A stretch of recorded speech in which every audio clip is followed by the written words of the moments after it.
Now gaining the zone. Lewis Smith hands it off. LaDue, shot!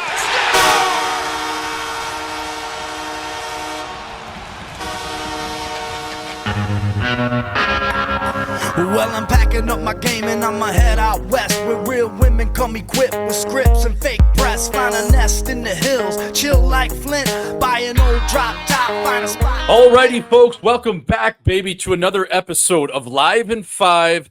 As always, joined by my co-host Gage Ausmus, reporting live from the chin of Minneapolis, Minnesota. Jay Swish sweating it out here in the valley. I think it's record temps for the most consecutive days, over 100 degrees. Ozzo, I think we're flirting close to 45. That is confirmed, not booked. So I think it's in and around 37, 38, 39, almost 40. It's going to hit at least 50 because this week, baby, she just keep going up. It's like Apple stock in 2002. Today was 107. It's 108 tomorrow. Then it's 110. But thank fuck, I'm getting out of here this weekend, going back to the Midwest. So I'm fired up. But before we get to that, we always plug our YouTube page. Folks, our subscribers, those are also going up. Please go over to our YouTube page and like that, subscribe. It does not cost you anything. Again, go over to @LiveIn5 2024. Please go like that, subscribe. It helps us build this thing, get the algorithm going, get us in action, get some more ads, this and that. So please, again, it does not cost you anything. Go watch our interviews on there as well. All of our interviews, all of our shorts in terms of what we post on socials are on there. You can see me right now if you're watching on YouTube. I'm playing a J.R. Smith game. J.R. Faded Smith, one of my favorite hoopers of all time. His nickname, Swish. My nickname, Swish. Is that self-proclaimed? Well, that's for you to decide. But my nickname is based off of how many buckets a guy like J.R. Swish could get. Again, he smoked way more tree than me. But in terms of getting buckets, I like to think I had a little swish in me for a hockey player. Now, that's not saying my jumper is anything close to that, but God damn it, that run he went on in Cleveland, and then he went tarp off summer. That's what I got going right now because it's so goddamn hot. So, folks, again, please go over to our YouTube page @LiveIn5 2024. It does not cost you anything. Azo, again, always brought to you by Butter Golf. That is the official lifestyle and apparel brand of Live in 5. I know the owner. He's a good dude, not a great dude, but a decent dude. Again, we have our City Open tee on there, a couple of new hats as well in terms of our Big Butta hats in some different colors, as well as the City Open, which is inspired by the U.S. Open coming up in a couple weeks here. So for all the folks that order those, I'm going to package those up tonight, get those out tomorrow. So thank you for staying with me as a one-man wrecking crew over here. Again, folks, we are always brought to you by Mini Movers. Mini Movers, the official moving company of Live in 5. Head over to minimovers.com to get a free quote today. Again, they're on social media, as well as the captain right here sitting across from my chin on the Zoom call right now. If you need a free quote, if you need anything packed, you know someone moving. You know, hey, maybe my elderly grandparents, they bought a cabin. They need something moved from maybe Walker, Minnesota, to Cass Lake. Well, you know what? You're looking at the guy right there who will take care of it, and not only take care of it, he'll handle it with pure class. And so will all of his employees. He's got a great staff over there. So again, please go over to Mini Movers, like their stuff, subscribe, and also get a free quote. So Azo, I got one more ad read for the folks, and then we'll get into it. Again, Paul LaDue, Dewey Cox LaDue, joining the program from northern Sweden today. We had Dewey on. This will drop tomorrow, but awesome chatting with him. He made his voyage over to northern Sweden. He's going to be playing for MODO this year in the Swedish Elite League. So he was fresh off the bird. I think he landed on the chin of Stockholm Arlanda on Monday, made his way up to the Arctic Circle. And yeah, he's right into the full things of a European training camp. He's 2-a-days. He's got about 10 exhibition games. So we chatted with Dewey. Seems like he's doing well. Again, it's always a little different when you've played over here for 8-9 years and you're getting accustomed to all the things European. It all looks different. They have different plugins. They have just different shit going on. People smell different. You know, it's just all these things you kind of got to juggle. But knowing Dewey being a Foxhole guy, he'll be all right. So great chat with Dewey today. The Cowboy Tales is going to be the name of this one. But our last ad read here, Ozzo, from the folks at Gladiator Therapeutics. Are you tired of dealing with chronic aches and pains or neurological conditions? Gladiator Therapeutics offers a revolutionary solution using quantum physics to improve your health. Our devices use patented technology to emit far infrared light, stimulating cellular processes without heat. This can reduce inflammation, speed up healing, and enhance mobility. Clinical trials show impressive results, including a 400% increase in survivability in stem cells, accelerated wound healing up to 68% faster, and significant improvements in Parkinson's disease models.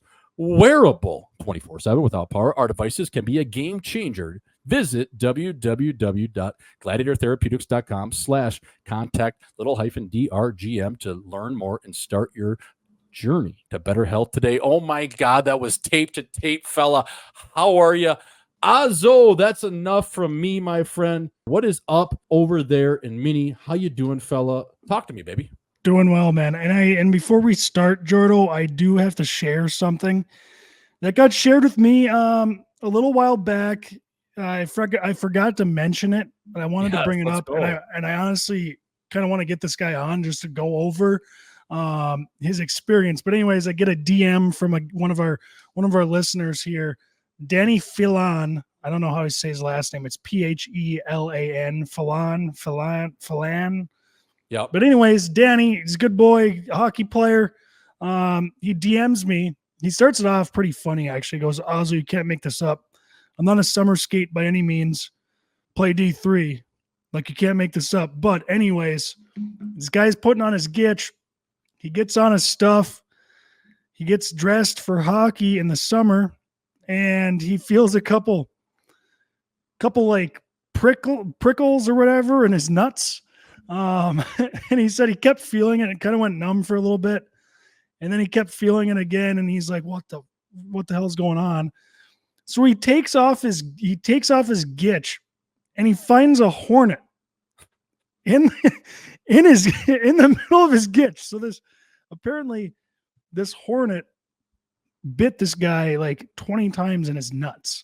So let me get this straight. This guy had a hornet in his cup that essentially couldn't get out and was trapped in his balls and his wrench. Oh my God.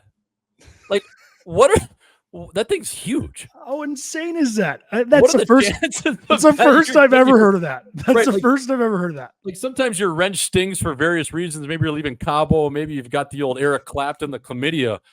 But rarely do you have a hornet trapped inside of your gitch and in your cup where there's nowhere it can go besides start stinging you all over the place. How bad do you think that hurt? And how many do you think he wore? Do those things die when they sting you or no? If it's a hornet, I think bees do, but I'm not sure if hornets and wasps, I think they can sting a few times. So, I mean, he told me, I think his numbers are a little inflated, but he's like, I probably got stung like 20 plus times in the nuts and the legs. So I don't know. I mean, yeah, I can see like that hornet is probably pissed off. It's probably the worst spot in the world for that hornet to end up. You know, you don't want to find yourself at the bottom of a gitch with a nutsack on you, especially if you're a straight hornet. You're panicking in there. So he's probably just trying to get his way out, and eventually found his way out. But yeah, Danny Filan told me, he's like, he goes, I'm currently icing my nut. I drove back home. I'm currently icing my nuts. Oh my God, dude! Like that just doesn't it bring you back to? So when you told me that story, kind of originally, you just kind of threw it out there. Doesn't that remind you of like even days when you're playing pro hockey? Like guys still playing pro hockey. If you don't have a rink to store your stuff, you're airing your stuff out on a back porch, a driveway, maybe just outside anywhere in general in the grass. Always those mornings when I would wake up. Well, not only a couple times a summer would it get stuck out in a rainstorm and all of a sudden you have tons of waterlogged gear. It'd take like 4 days to dry out. Your skates are filled to the brim with piss. But doesn't it remind you, and it kind of brings up like you would find just random shit in your bag all the time. Like you would, you know, a big spider would pop out of there, a cockroach, a hornet, in Danny's case, a mouse. Like you never know what was truly in that bag. No, and you're right. You do put it pretty much everywhere when you're not at the rink. And that's definitely how it got in there. You obviously put it near your hornet's nest, and the hornet just found a home there. You packed her up. put it on. I mean, what are the odds you don't see that before you put it on too? Like, Yeah. I don't know. That seems, how long does that hurt for?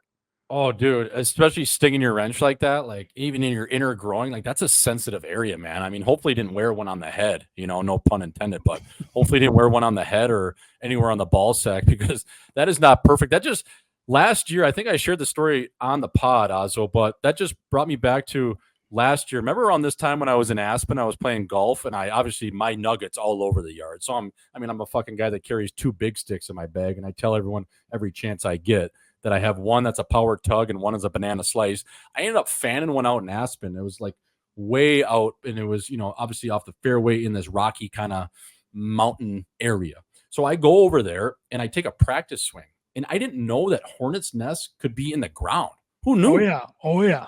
I hit that fucking thing on my practice swing, and sure as shit, I was swarmed by 20 of them. I think I wore probably 8 to 10 bites. I'm running across the fairway, like, and they're following you. They're probably following you because they're pissed. Like, they follow you for a bit. They don't just hang around home. Like, once you get them out of their nest or whatever it is, their bunker, they follow you for a while. So I wore probably 8 of them. I probably swatted 16 to 30 of them away. And the funny thing was my dad was like mid shot, and it didn't phase him at all that I was like screaming, yelling. He's like trying to get dialed in with his hybrid that he thinks he's going to put on the green from 240 out as a 22 handicap. It's like, man, get this fucking cart going. I got hornets all over me. Like, let's go.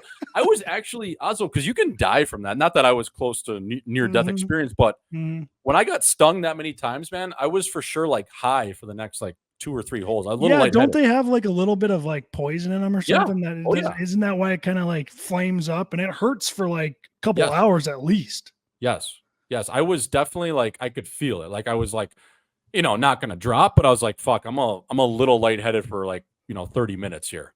So that is funny. So shout out to D Phelan or D Fallon, whatever the hell his name is.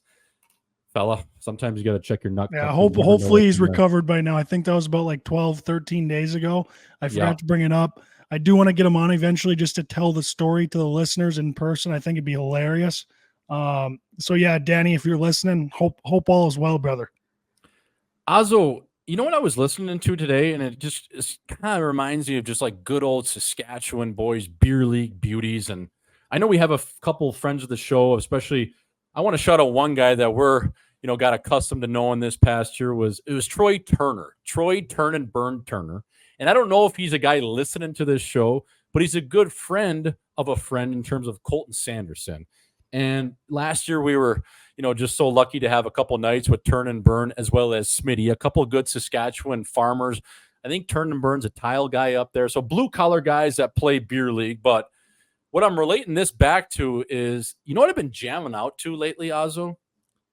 Is the Tragically Hip. This good old Canadian band, Western League band. It screams Western League beer league hockey. It does. It screams WHL. It screams Brandon, Manitoba, Verdun, Manitoba, Moose Jaw, Saskatchewan. Just all these little towns in Sask and Western Canada. And the one song I've been banging out to is that Wheat Kings, man. It's unbelievable. Like the one line in the song is like, in the Paris of the prairies. Like, where the hell do you think he's talking about in that song? It's like, the Paris of the prairies. Like, where is that? Is that Saskatchewan? Yeah, I was gonna say, is that Saskatchewan? Is that Regina Sask? Why you ask? Where is that? Because I want to go to the Paris of the prairies, and that could be Porcupine Sask. All these funny fucking towns. Like, so I just wanted to give a quick shout out to the Hip. I want to give a quick shout out to Troy Turn and Burn Turner. Because that guy is an absolute legend. So I consider Jordo, I've only met Turn and Burn once, and I consider that guy one of my really good friends. Like, I just loved that guy so much when I met him. He's all time. Both those guys, Smitty and Turn and Burn. Oh man, now you can understand why Dusky is the beauty he is. Yeah. Like he's not. He was molded. Like he's not that cool of a guy, but he hangs around guys like Turn and Burn. And I mean, we were sitting at the Gershish wedding the other week, and when you told me you had a group chat with Turn and Burn and Dusk, I was like, fuck, I'm kind of jealous right now. I'm not asking for a free handout, but that's a pretty good group chat there, because there's nothing better than a good Saskatchewan or Manitoba guy, but I would actually give the edge to the Sasky beauties. I've never met a bad dude from Sask. Those guys throw both ways, fuck hard, and booze hard. Like, they're unbelievable.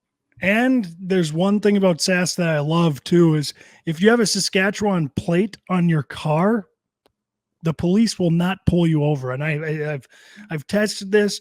They don't pull over Sasky plates. So that's a huge bonus. You can speed, you can do whatever you want. They're not going to pull you over. No, and speaking of Sask, did you see our boy, or not our boy, but I mean, he's my great white buffalo in terms of who we get on the pod. Joey Chestnut was up in Sask a couple of weeks ago, and he was doing I think he was doing a wing eating competition or what, maybe it was hot dogs, one of the two, but he was up there in Sask at a Rider game, or maybe before a Rider game, like doing a eating competition. Some of the players were involved maybe. And I was talking to a couple Sasky sources, and their buddies got to meet Joey Chestnut, and they said he was Yeah, he said he was just a complete dickhead, like acting like he was like an A-list celebrity up there. Yeah. Can't you just see that though? 100%. He's got more ego than Michael Jordan does. Yes. Like it's just like I could totally see that, because Chestnut obviously, he can't get away with that. Maybe in New York City or some of these places, he's got to act like the Z-lister he is. But he goes up to Sask and he thinks he's just an A-lister. That's just so funny to me. I thought they're like, yeah, all my buddies said he was a complete dickhead and like total big timer. I'm like, no way. That makes me like him even more. That is so funny. Yeah. So that is hilarious.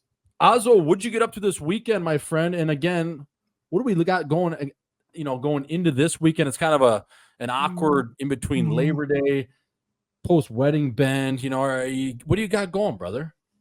Well, this past weekend, I actually had a nice weekend. I drove back from Grand Forks Friday night, laid low, woke up, played in Brock Besser's little Parkinson's fundraiser tournament, golf tournament, had a 4-man scramble.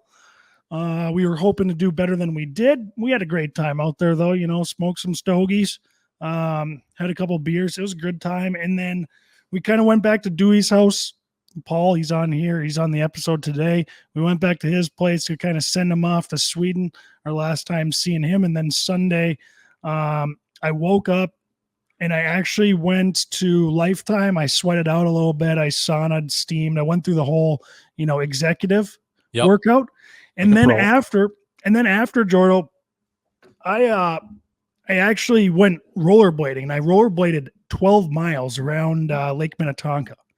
Wow. And I hadn't rollerbladed in a while. It was a great workout, but the last 2 miles, I knew I had blisters on my feet. It was bad.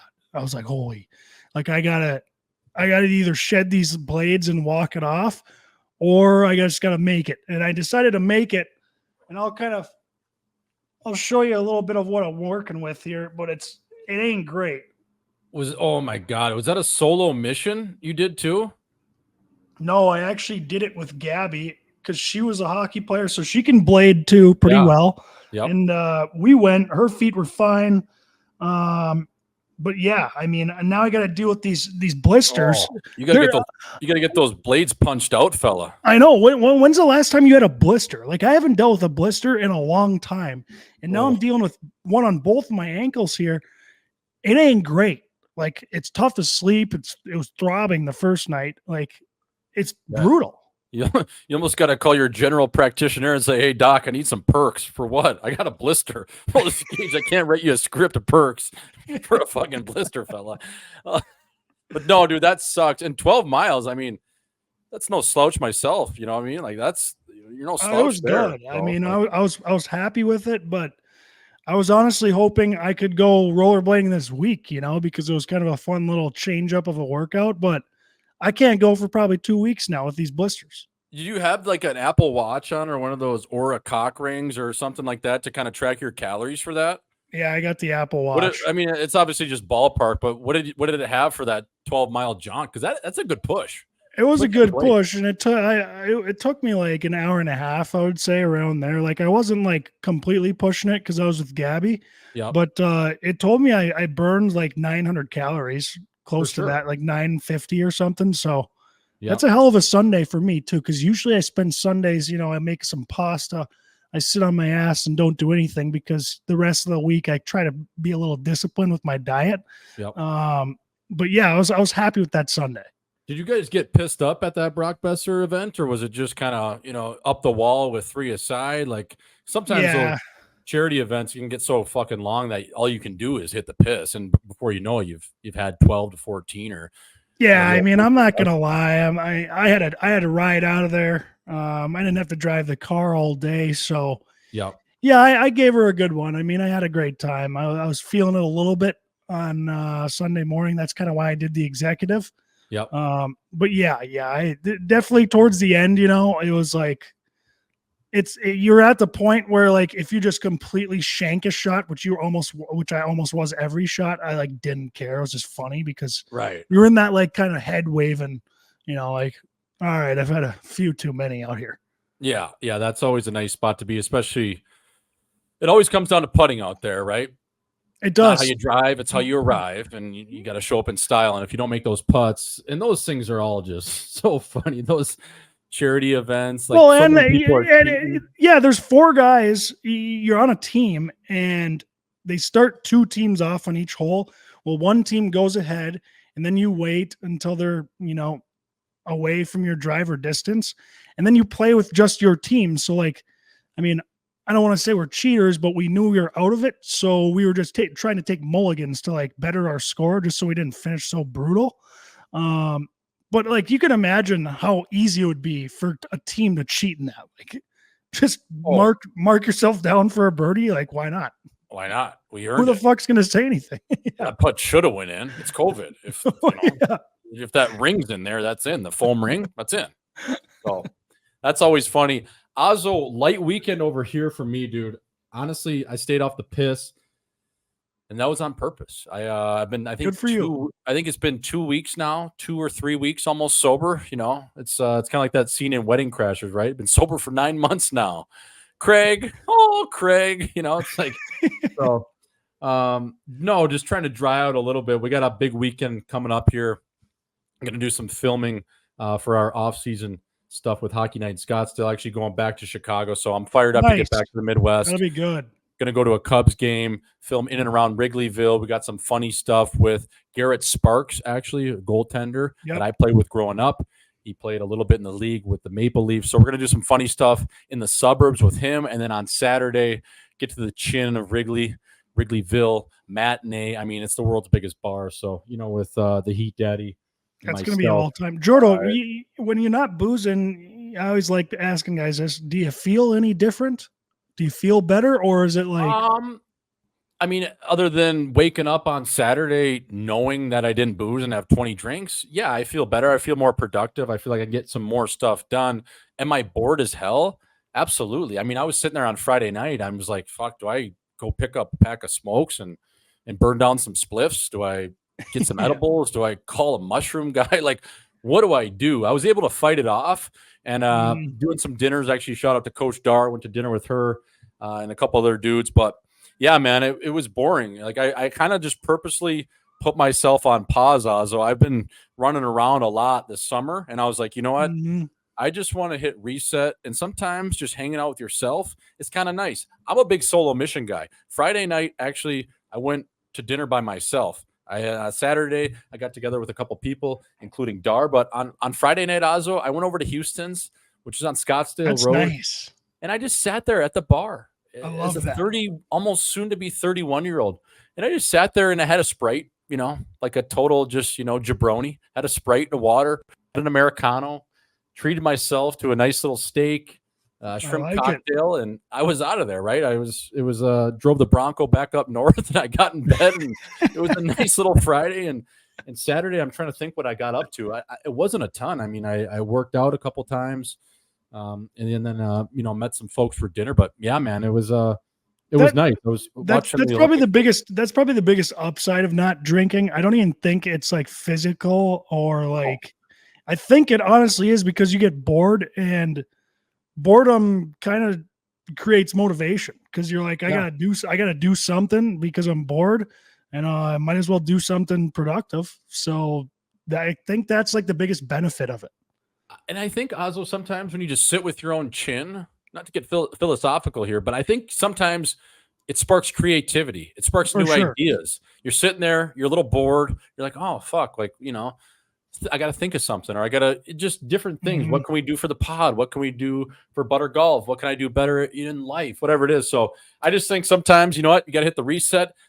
But you bet your ass this weekend on Saturday, I'm going to be going full retard. Yeah, I have to. You It's fucking show earned business. it. So that was that weekend. Ozzo, can't wait to get back to the Midwest where it's 75, 80 degrees. Nice little breeze. It's going to be great. But Ozzo, let's get into some hockey talk. Just one little thing that kind of came across the ticker a couple days ago was the St. Louis Blues, led by Dougie Strongarm, as well as a guy I played with a little bit, and Alex Steen, who will be the successor for the GM in a couple of years. He's an assistant GM now. Awesome, awesome guy. Can't say enough good words about him, and a very intelligent guy. Mhm. And I like to think he probably spearheaded this move in terms of just thinking outside the box, along with Dougie. But I think Steiner was thinking and formulated this offer sheet, which we saw this past week for Philip Broberg, a defenseman on the Edmonton Oilers, who had a great finish to the year.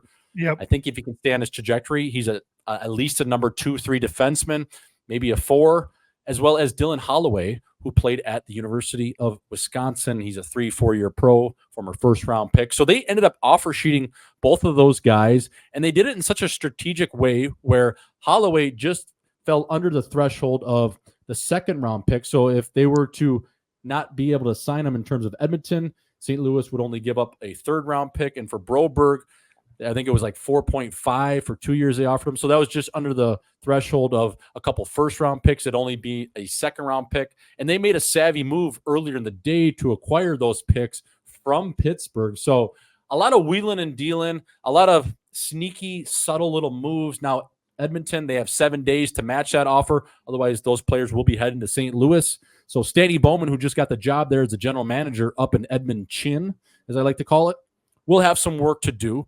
But what I'm saying to you, Ozzo, is why don't more managers in the National Hockey League offer sheet players? Because, dude, it's not a buddy-buddy business. The Stanley Cup ain't about having buddies. This is a fucking doggy world.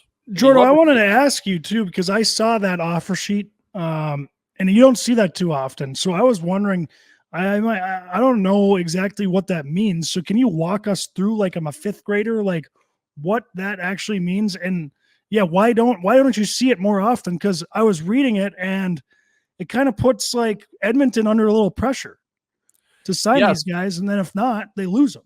Right. So what an offer sheet is, and the player has to agree to the offer sheet. So they have to sign off on it. So basically what agents will do to drive up the number for their players, if they can't come to terms for a deal, a lot of the time it's usually with restricted free agents. I think 100% of the time, because again, the team has a little bit more leverage. So if you don't go to arbitration or come to a deal, an offer sheet can be placed where, say, your agent, Ozzo, is like, you know what?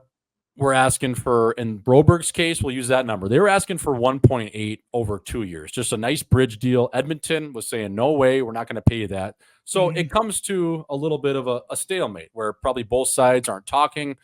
It's probably, they're very far off from what their numbers they believe as the player should get versus what the team is offering. So then the agent will start shopping around ideas and putting it into other managers' heads where, hey, you could offer sheet this player and he's projected to be this and this. And if you like him, we'd sign off on that type of deal. So then the agent, say, goes to St. Louis and says, hey, Dougie, we'd agree to an offer sheet if it was a number in our favor. So then he gets together with his brass, comes up with a number that he thinks that probably Edmonton would have a really tough time matching. So because they're against the cap, they don't have a lot of money to work with. They don't know if Evander Kane's going to be on LTIR or if, they just don't have a lot of money to sign these guys. If they sign them to a number they thought, they're really not going to be able to sign them. And if they have to go up to, say, in this case, 4.5, there's a really good chance they're going to lose at least one of these two players. So what St. Louis does is they offer probably a little bit more on their end than Edmonton's obviously willing to pay, and honestly trying to max them out to the point where they can't sign both of these guys because they can't afford them. So then Edmonton and Stan Bowman have 7 days to match the offer. So in Broberg's case, 4.85 or 4.58 over 2 years, and Hollywood was at 2.29 for 2 years. So Bowman's either got to move money out to get money in for those guys, or he essentially loses these players. So that is what an offer sheet really is. And he gets draft picks in return for those players if he loses them. Exactly. So the salary part, why it was a very good play is, say they would have offered a guy like Broberg $5 million. It might have been a first round pick. Now, if you offer a guy $10 million a year, I think it's like 3 or 4 first round picks. So it's bracketed out to the point of the threshold of dollar amount, and then what the compensation back would be if the team that they're originally with can't match it. So in this case, the threshold for Broberg was 1 second round pick. For the guy like Hollywood, it was a 3rd round pick. So now Stanley Bowman and those guys are like, fuck me. Like, we didn't think we were going to be getting into this early. Now it's like, okay, do we move Kane out? Do we start him on LTIR? Fuck, do we get rid of a couple other guys? We can keep these 2. Do we keep one of 2? It really puts you in a blender for 7 days. And a lot of the times it's the agent orchestrates it to drive up his client's number. So you saw it with, remember like Shea Weber back in the day with Philadelphia, the famous one. It was like $100 million over 12 years or $100 million over 14 years.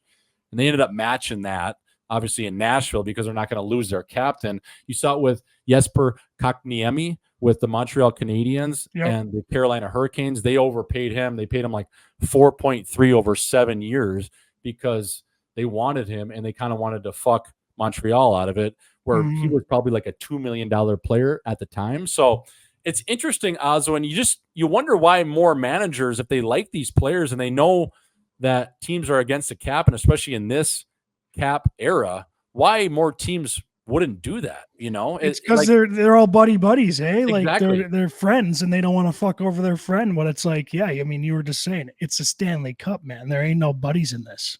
No, and the funny thing is like, you bet your ass in a couple of years with one of those St. Louis Blues restricted free agents, whether it's Jake Neighbors or a kid coming up that's a pretty good player, Stan Bowman will be taking notes of that. And he'll definitely be, if he can, and he's in a position to offer sheet a guy on the St. Louis Blues, he will for sure try, because, it always comes back to, but I just think like they need more of that. And it's such a creative way to acquire players, rostered players for draft picks.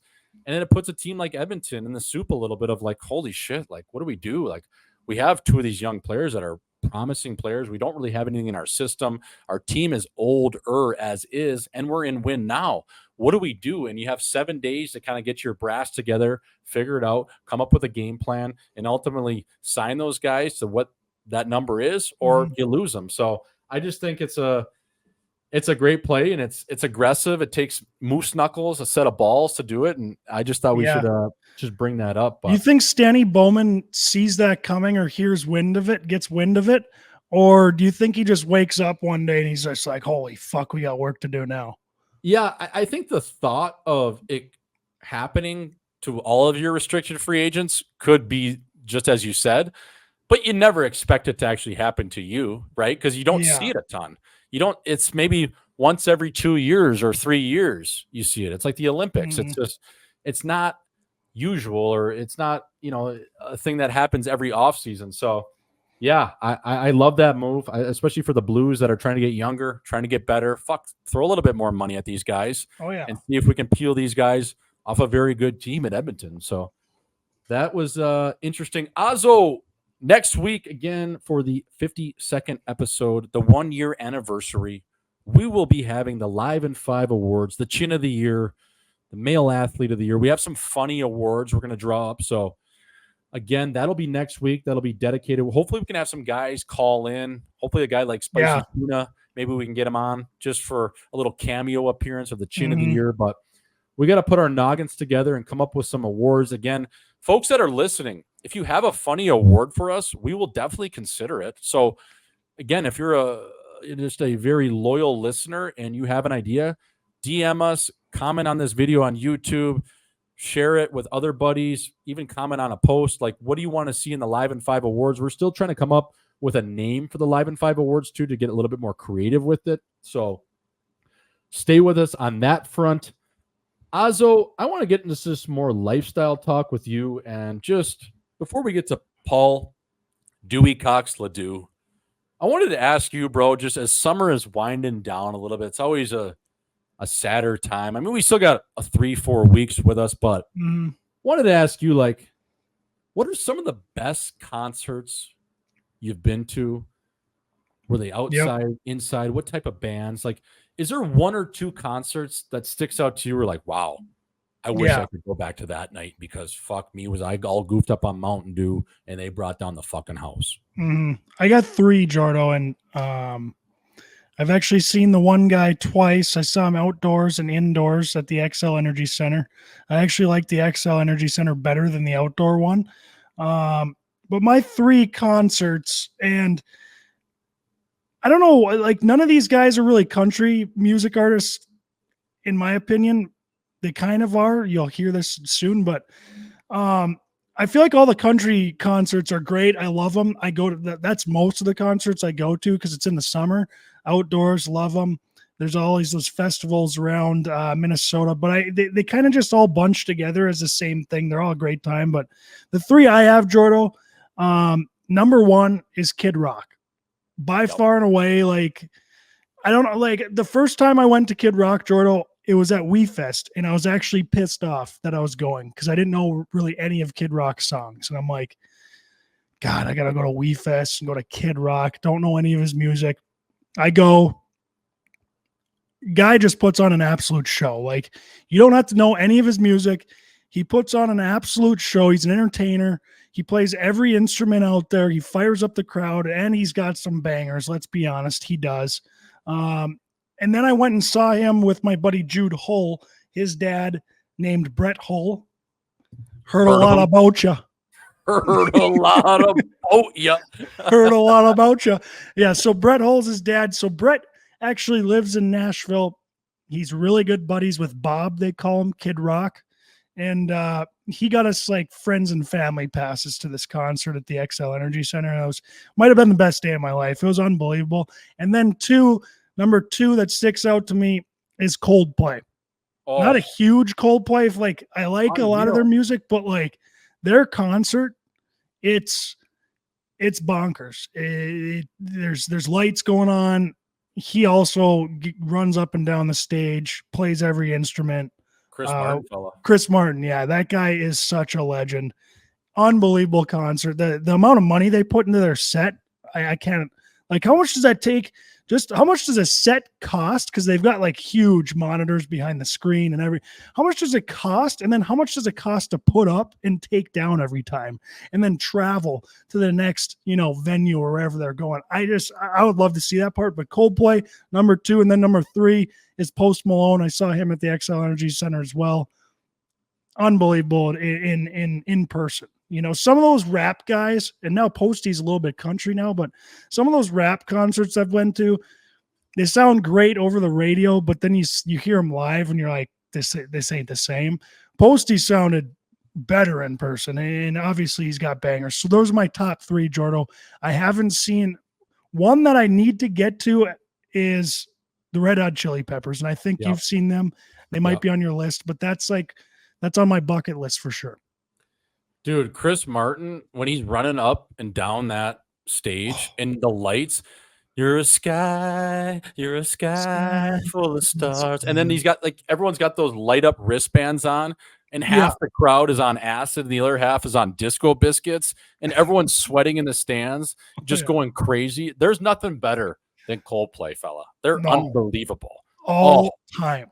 They're so good. Yeah, I mean, Azo, those are great concerts, and I love that you'd mentioned Kid Rock, because if I could trade lives with one guy, I'm not kidding you, I think that would be the only guy I would trade a life with, would be Kid Rock, because the Detroit Cowboy is one of my all-time favorites. I grew up on Kid Rock. My dad had Kid Rock coming through the radio dial since I was 8 years old, for better or worse. So I love him. It's so hard for me to pick 3. Not saying I'm Johnny Concert over here. It's tough. But I want to say number 1 overall for me would probably be Post Malone at the Hollywood Bowl with JB Snow, who we had on last week, the Cowboys, Paul LaDue, who we had on this week, and Keaton Thompson. Man, that concert was unbelievable. How good is that guy, man? Oh, and His especially voice. the Hollywood Bowl. And I mean, yeah. you're higher than the cost of living. You're drinking. Like that Hollywood Bowl, how it's just dug into that side of the hill, too. Actually, Justin Bieber, heard of him. He rolled up that night out of nowhere. 21 Savage was unbelievable. So that concert at least is in my top 3. I don't know if it's number 1. Azo, I think this is actually my number 1. And it's crazy to say for probably most kids our age and even younger. But the older folk will appreciate this. My rookie year at the United Center, I saw AC/DC, and it was Brian Johnson, the lead singer, his last appearance as the singer before he went 100% deaf and couldn't sing. So the night after they were supposed to play in Columbus, Ohio. He couldn't do it because he went 100% deaf. Before the show even started, he was like, this might be my last one. If it is, let's bring down the fucking house. And like, there's no secret why that guy was deaf, though. The way that they just fucking rocked still, Angus Young, the fellas at 70 years old. I mean, it was like the dance of the living dead, but at the same time, the way that they could just power through and still put on a performance. And that was Brian Johnson's last performance as the lead singer. And then Angus Young has now taken over, and they still do a few shows a year, but that was legendary. I mean, high voltage. It was, and just the way they would rock, like Highway to Hell. Don't even start with that song. It's a long way to the top if you fucking want to rock and roll. I've lived my life after that quote, So I would have that there. And then Coldplay, I've seen them 3 or 4 times. I've seen, let's think. Coldplay, I've seen. Red Hot Chili Peppers were unreal. Anthony Kiedis, I've seen them twice. But I think Azo, I'm gonna, in the Ring of Honor here, Morgan Wallen last year at Wrigley Field, and we had the players booth. We had the underneath tickets, the 1914 club. I walked out on the Wrigley Field with my shit kickers on. I'm not kidding. I think I had 13 shots before the show started, and we just fucking rocked the show. Jakey Chicken Parm Chikrin, he woke up in a bush. We had to get him out of a bush in Wrigleyville that night. That's how drunk that guy was. And he's like 250 pounds. So that's a big boy. That's how we were that drunk. And actually, who we had in the mix too was Dewey was in town with the Bear. So those guys, we kind of packed in like 15 people into a section of like 6 or 7 seats. And we were just off the stage, and we were going back and forth kind of underneath, right along the dugout into the 1914 club.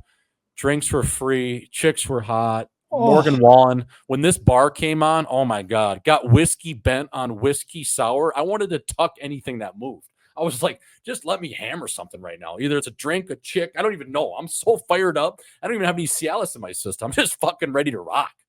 Oh, man. If there's one night I could go, and my cousin was there.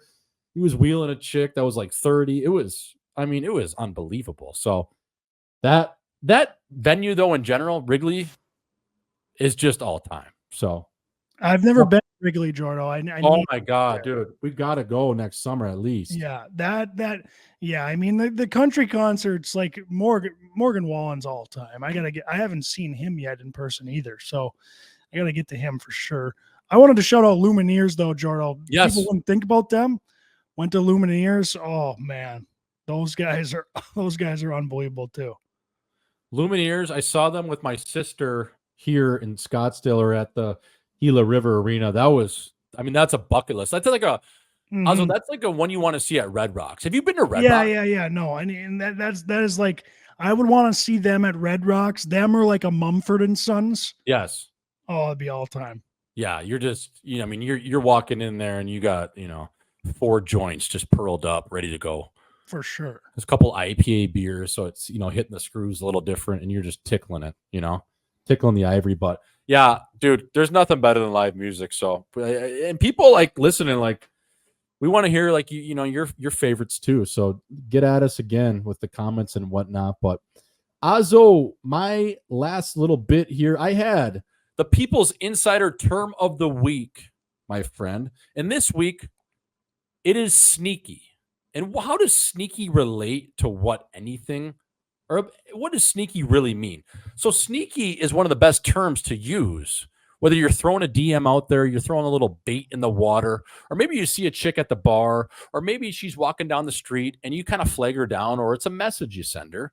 And it's you like, rather than saying like, you're so hot or you're beautiful, or some of these terms that are pretty cliche, Azo, you throw it to her and you say, you're sneaky hot. And she's like, what?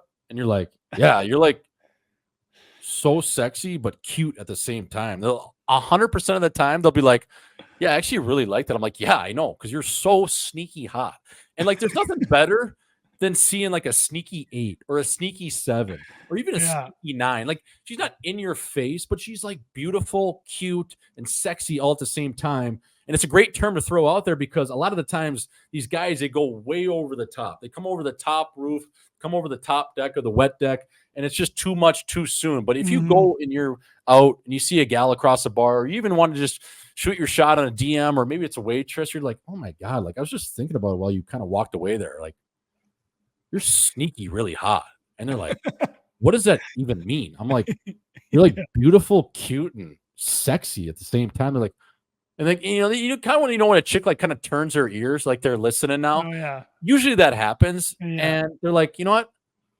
I actually really liked it. I'm like, yeah, I know, because you're sneaky, so hot. Like it's insane how sneaky you are. So folks, again, especially the gentlemen listening, sneaky is a great word. Is that an adjective, a word to describe? Would that be? It's because it's not a noun. So yeah, I don't know what that would be. Actually, that's a good question. And also, yeah, Jordo, you're referring to girls too, but it also refers. There's a lot of sneaky bars out there too. Yeah, oh yeah. Like that place is sneaky. Yeah, yeah. Oh right, a little hole in the wall. Like fuck, that's a sneaky little honey hole. Spot. Sneaky little watering hole. Yeah, I got shit faced there last week. Had 15 beers and had to call an Uber home. A sneaky got in one. It's also so good saying it too. Like I'm sneaky in one right now, and you've had like 20 drinks. It's like, fella, there's nothing sneaky about it. Or like I'm on a sneaky 60-day bender. It's like, dude, there's nothing sneaky about you being drunk for the last 2 months. No, like there's nothing sneaky about it. But, sneaky hung though. I'm sneaky hung, boys. Eh? I'm sneaky hung. You're the guy that got home at 9 a.m, and you're like, it's like 11. You roll over, you're like, hit the group chat up. Everyone's already at breakfast. I'm sneaky hung, fella. Like, yeah, no, I ain't sneaky. Yeah. You pissed yourself last night. What do you mean? So that is the people's term of the week. Sneaky can be used talking about chicks. It is an adjective. It's an adjective. Okay. Yeah. So 3 years. They teach you how to underline in college. Not the fuck things they don't, but there you go. So, Azo, my last question for you before we send it over to Paul Dewey Cox LaDue. I wanted you to rank after the Olympics. We saw the performance Chef Curry put on. He should have been the MVP. They give it to LeBron because obviously better for ratings, this and that. If you're ranking your top 5 hoopers of all time, is Chef Curry in there? And I honestly just want to hear your top 5. Yeah, I thought about this because you mentioned it earlier. I'm a LeBron guy. Like not everyone enjoys that, but I've watched that guy play forever since he got into the league, basically. And it's just a treat to get to watch him play still today. So I have him number 2. I still got MJ number 1, just from the highlights I've watched of MJ. I never watched him in person or whatever while I was alive, but just watching the highlights of that guy and just hearing his killer mentality, I have to put him at number 1 just from what he did to 6-0 in the finals. The guy just doesn't lose. And I love that mindset. And obviously, I do think his Jordan brand helps him get there too, because LeBron doesn't have the King brand or LeBron, like his LeBron shoes are cool, but it ain't the Jordan brand. The Jordan brand's a Jordan brand. He's the GOAT. I got LeBron too. After that, I mean, I don't know. It gets tough. I do have Steph at number 5 though. I know that for a fact. Yep. I think he's just like, I don't know if everyone like experts would put Steph at number 5, but to me, just watching him play over the years, he's changed the game so much. Like you've never seen a player play basketball like him ever. And I feel like that kind of earns you a spot in the top 5 hoopers of all time because he's 1 of 1. And I think LeBron's 1 of 1. And if I'm just basing everything, I mean, and it honestly hurts to leave KD out of there, Jordo. That guy is a fucking easy money sniper. He is Slim a sniper. Reaper. The Slim Reaper. I mean, that guy, he can hit a bucket. Did you watch any of those Olympic games? It was one of the only events I watched in the Olympics this year. KD could get to a spot and you're like, he just jumps up and you're like, what is he shooting that? And he shoots it and just drains it. It's like, holy fuck. How is this guy doing that? Anyways, I got number 3 and 4. I'm trying to debate. I'm just going to put I'm going to put Magic and Larry there just because I love their battles, watching them on YouTube, reading some stuff about those guys. And Larry to me was like Magic was Magic. And any guy who earns the name Magic Johnson, I feel like earns his spot. Like this guy must have been Magic playing. It would have been all time seeing him and then hearing about his off-court antics, how he's just life of the party, never really drank or anything, but he partied more than any guy. I think he'd go sober and just wheel. Yeah. Crazy, but that's top 5 shit. And then Larry Bird, the way he chirped, how competitive he was, I got to throw a white guy in there too. Yeah, you know? I mean, Larry Legend from French Lick, Indiana. Shout out to Indiana State. Shout out to Larry Legend, who once played a full game left-handed, Azo. Yeah. Just got like 20 or 30 points. Like just cause. With no 3-point line. How are you? Larry Legend. I mean, the ultimate shit talker of his era, maybe of all time. I would say I like your list. I just don't know how you leave off Kobe. How do you leave off Mamba? Yeah. I just left off Mamba because he took too many shots from me. When I watched him, he didn't pass the ball at all, which not that I need you to, but I thought he just tried to be like Michael Jordan too much when he should have just been Kobe. Yeah. Okay. That's fair. I have MJ 1.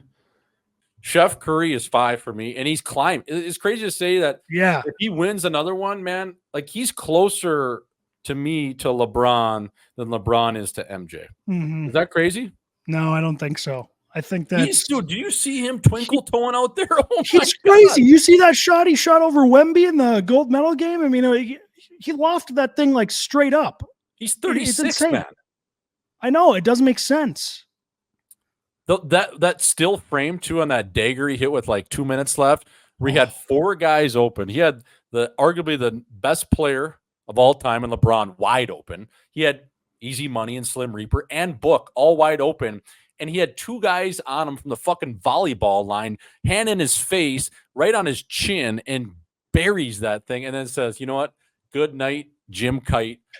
We going to party, baby. Those guys, did you see the bus of Tyrese Halliburton? I think it was Ant Edwards pulling up to that club. Dude, there's like 7 skunks that got out of that fucking Mercedes. I remember I was watching that video, Jordo, and I kept waiting for Halliburton and Ant to get out.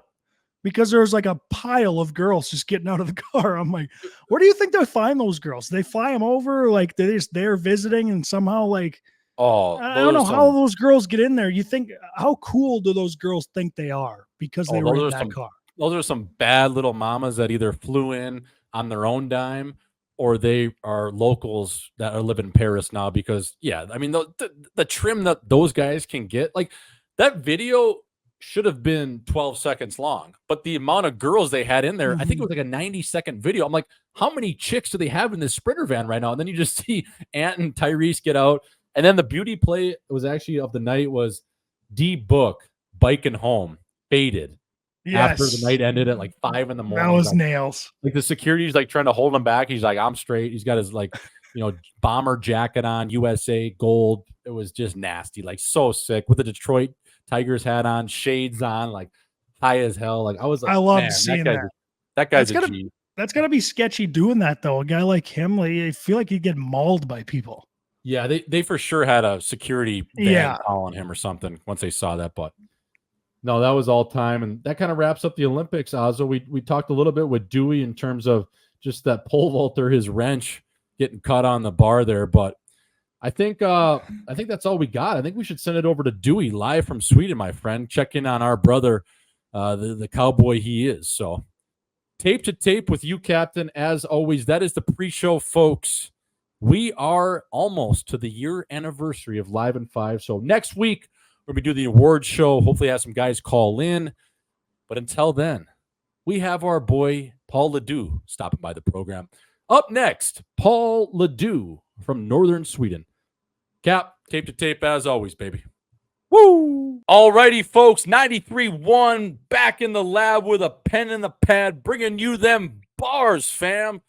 Here it is for our boy Dewey, a.k.a. Paul LaDue, joining the show this week.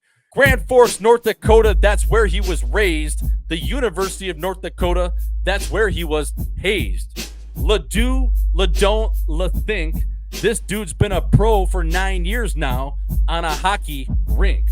Packing his shit as we speak, Dewey is heading to the Arctic Circle. That's where he inked. From Hermosa to Hershey to the island and back, it's all for the love of the game and building that stack.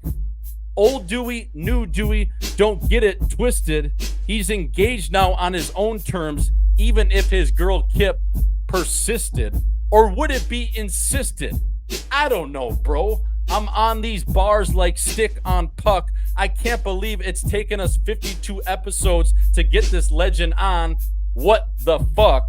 Folks, welcome Paul Dewey Cox LaDue, the OG one time, to the Live in 5 pod, baby. Dewey, what's shaking, fella? Doing well, man. Just getting adjusted. Flew in like 2 nights ago. So, I don't know. I've been gassed like last 2 days, but feeling better How's now. that jet lag? It was worse today than first day we had 2 a day. So I almost couldn't even think. Mm-hmm. Today felt a little worse, but at least I got some sleep last night. So it's all good. Dewey, so did you flew in on Sunday, which was obviously you arrive on Monday. So did you go right into a practice Tuesday, Wednesday then, just right into it? Right into it. Tuesday morning, Tuesday afternoon, and then today, Wednesday. What was the flight pattern going over there? Was it mini to right to Stockholm, or did you have a layover somewhere in Europe? What was the pattern to get up to MODO, Sweden? It wasn't bad. It was mini to Iceland. Okay. I was sick. I just got it was cloudy, but I got a peek of like the coastline for a little bit. Mm-hmm. It was nasty. It looked unreal. But that was like 6 hours. It was 3 hours to Stockholm, and then about an hour flight up into the tundra of Sweden here. Right, that ain't too bad. No, it wasn't. Right into the chin. At least you didn't have to get on like a bone rattler or a van. They picked you up from Stockholm, Arlanda, and like you had to drive up there. At least it was a flight again too. You know, like sometimes you never know. Like getting to those smaller cities or smaller villages in Sweden, especially even in Finland. When I was over there, I know guys would be flying into Helsinki, and then they have like an 8-hour train, or some guy from the team would come pick them up, and they're like, Jesus Christ, where the hell am I heading here? No, it wasn't bad at all, man. Are you right into like preseason games here coming up? Like, what's the schedule like? As I know, like obviously, I played a couple of years over there, as you know. Is it 8 to 10 preseason games like normal, or is it kind of just more so practices? You get the weekends off. Like, what's the schedule looking like in the SHL? Because that's a hell of a league over there. I honestly, the buddy next to me sitting in the stall next to me mentioned we have 10 preseason games. Yeah, that sounds about right. Yeah. Do you play every one of those? I don't Probably know. play 7 or 8. Yeah. I'm just going like our schedule has week. It just has like a week block. So right now I'm just going week to week. Just rolling. Probably just do that the rest of the season. Just go week to week. Yeah, I mean I don't mind that, but I heard 10 preseason games. It could be less. It could be around like 7 or 8, but that's just what I heard right now. But honestly, I don't mind it because that's a big sheet, dude. Like, is it how different? Just practicing, how different has it been? It's gonna take some getting used to. Like it's, it almost feels better or bigger than like St. Cloud or Mariucci, Colorado. Like it seems pretty big. Yeah, you can get lost outside those dots. Yeah, you got to watch yourself if you're closing in the corners. Like, holy fuck, you got a long way back to that net front. Yeah, so I don't mind the preseason games. Kind of get dialed in with those. It was always so funny too when you'd be on the power play over there and you thought you were so nasty and you realize you're like 200 feet from the net because you're just massaging it outside the dots and you have so much time and patience. You got so much poise up there because obviously the forechecker or that penalty killer is not going to come way out, and suck you way out there. So I always found like those dots, man, in terms of getting back on that Olympic sheet, playing on the 200 by 100, you really got to be cognizant of where you are on the ice because you can get pulled outside of those. And a lot of times as a defenseman trying to get pucks through, you got to realize like you got to get inside those dots. Otherwise you're just kind of on the outside in that coffin corner, just throwing muffins to the net, but you feel nasty out there for sure. Yeah. You're just walking the blue thinking you're dancing. Yeah. You're dancing. Yeah, like I used to love that. I actually felt skilled on Olympic-sized sheets. No one up top pressuring me. I'm like, holy fuck, I can actually handle the puck a little bit up here. So just handled it for 15 feet. Like I'm feeling it tonight. Is it right now? Is it pretty light out late? Too like 11 o'clock or 10:30 or something like that? I'd say around like 10. 10. So okay, it's kind of similar to Minnesota. Yeah, similar to. I think I just missed like when it would stay light till like 11 or midnight. Yeah. Because usually like early August there, at least kind of just going back to whatever like Helsinki, it's on the same plane. Like sometimes it would be like light out till like 11 o'clock or early August. So then November rolls around and it's dark out till 10 a.m. It's crazy over there. It's just it's nuts. But you'll get your red light therapy, find a tanning bed, you'll be all right. A couple glasses of red light or something like that. I'll be fine. What's that? I'll get a vitamin D light or something like that. Yeah, you'll be all right. Yeah, I'll be laughing. In terms of some like older Swedes on that team, dude, do you know any of like you got a couple guys that played in the NHL, like that David Rundblad, right? He's the captain of the squad. Yeah. He's a pretty good right shot defenseman. He played a little bit in Chicago, with first round pick. He's over there, I believe now, right? Yep, we got him. Honestly, I got to do more research about the guys. I remember watching him play. Like, I think he won a cup with Chicago. Was he in Chicago? Yeah, he did. Yeah, I think he won. I don't know what years. One of the three, though, he was there. Yeah, he's. He looks really good out there. He's a good player. All the guys are skilled, though. That's what's stood out the most. Like, yeah, every single one of them. What's that barn like there in terms of MODO? Because it is a storied franchise. That's where Peter Forsberg, I think he has his hand in that in terms of being an owner of that team. Like a lot of good Swedes grew up there. What's that barn like? Is it pretty old school? Yeah, it looks a little old school, like from the inside, but it's pretty sick, man. Like, I'm excited to see it with fans, obviously, because I've seen some videos and it just looks nuts. Like, it looks like one of those soccer games you're watching where the flags are going nonstop, they're chanting. Yeah, like, I'm excited to see that. Yeah, those, especially like those towns, especially in northern Sweden, they're so passionate, as you know, in terms of the fan base, and look at the chants going. There'll probably be a couple fights afterwards, especially if it's a rivalry game. Like, there's a lot of teams up there in that neck of the woods. I think there's Skellefteå, there's Timra, there's and MODO. I think there's 3 teams pretty close to where your guys are at. I'm pretty sure. Just looking on the map there and kind of knowing the league in terms of the SHL. Yeah, honestly, you might know more than me. Yeah, I was gonna ask, how many teams are in this league, and are the good teams always the good teams kind of thing? It's like soccer almost, where it's like Man City and Man United, Liverpool, they're always good, and then the lower end teams kind of battling each year. Is it like that over in Sweden? I can imagine it's a little bit like that because you got to play in the Champions League at some point, I think, right? Yeah, I don't know. I know Stockholm doesn't have teams in the league right now, so it's got to fluctuate. Really? Yeah, he's right. Surprising, but again, ask me in a few months, I'll know a little bit more. I don't know. So, do you know bottom 2 or bottom 3 teams get relegated or something? Not sure on the number. I think it's Ugarden,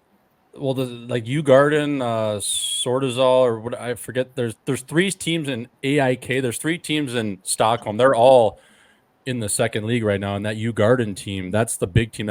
They play at the Avicii Arena, and they're a big time team. They pay stacks, but for whatever reason, they found themselves in the second league getting relegated. I think maybe 2 or 3 years ago, and haven't been able to get back up. So I think from my understanding, is the winner of the second league plays a loser relegation series of the last place team in the first league, and then if you win that best of 7, you go up, and then the swing down. So it's just one team switch there. Yeah, and it's like a best of 7 series in terms of a relegation. But I mean, the teams that are always good is like Frölunda. That team is in Gothenburg. That's like where Joel the Wrench Lundqvist played for 20 odd years. Hank Lundqvist, like that team's nasty. They used to be called the Indians. I think they're called something else. We played them in Champions League one year. I was looking around the whole game, and they were just doing the Indy 500 on us. I'm like, what the hell is going on? They got guys that played together for like 12 years, all the way from junior all the way up. Yeah. And they know every spot they're going to be. Like this, these guys, Max Freeberg has been on a line with, say, some guy like Jesper Olofsson for 15 years. And it's like, they're basically they grew at up this together. point, like it's like, and then Joel Lundqvist, aka the Wrench. I mean, not only does the guy have his own island off of Gothenburg, he's been playing net front PP for 20 years for the Indians. It's like these teams, they just have these nasty players. And a guy like Joel even played in the NHL for 2 or 3 years as kind of just a bottom 6 guy. And he's like, fuck this. I'm going back to Sweden to be the man, wear a leather jacket. That's why they have such passionate fans too, I feel like, because they've been watching these guys since juniors and even younger. Yes. They've been growing up. Like, that's why it would be cool. It'd be cool if they did something over in America like that. I agree, man. Like a lot of our guys on our team, even I've like been looking them up. They all grew up, or not all of them, but a lot of them like played for MODO junior team. Mm-hmm. So like you're invested at a young age. Like you got to take a lot of pride in it. It's for sure. You can tell like just around the town, there's MODO signs everywhere. Every restaurant I've been in, there's MODO signs behind the bar. Yeah. Bartenders asking me if you in good condition, you in good shape, you ready to go? Fella, it's August 13th. Just let me get my wheels straight here. I just flew. I just got off the bird, Yeah. No, that is something that would be cool. I don't know how you would do it, but it would be cool if there was like NHL teams kind of had that club atmosphere. I don't know how you would be able to work it with college and different routes, but that would be pretty sick in terms of just like growing up in a city and that's all you think about is just that team and one day making that team and playing for your city. Like, I don't think it would work over here, but it is pretty cool. I think it's just tough because like everywhere you grow up in the U.S., they already have good youth hockey. You don't have to travel to these cities to play good hockey. Yeah, no, someone's gonna want to send their kids to whatever, Lauderdale or and there's so many different junior leagues too. It's like, okay, you're gonna go play in the USHL, you're gonna go play in the OHL, you're gonna go play college. What's your route to getting where you want to be? Where over there, it's just so simplified. You just wake up and just kind of trot down the road and go to the rink when it's open, and you have a key to the rink. Like it's pretty cool in terms of how those kids are kind of groomed into the system, and then eventually, they see it on the other side and turn in pro. But how far door to door, Dewey, are you from a place like Stockholm? Because Stockholm, Sweden, is one of the best cities in Europe. Not only in Europe, but I would say argue in the world. It's an unbelievable place. Are you 5 hours door to door? How far is that straight north from where you're at right now? I think I'm 5 hours north. Okay. 5 hour drive north. You got a team car yet?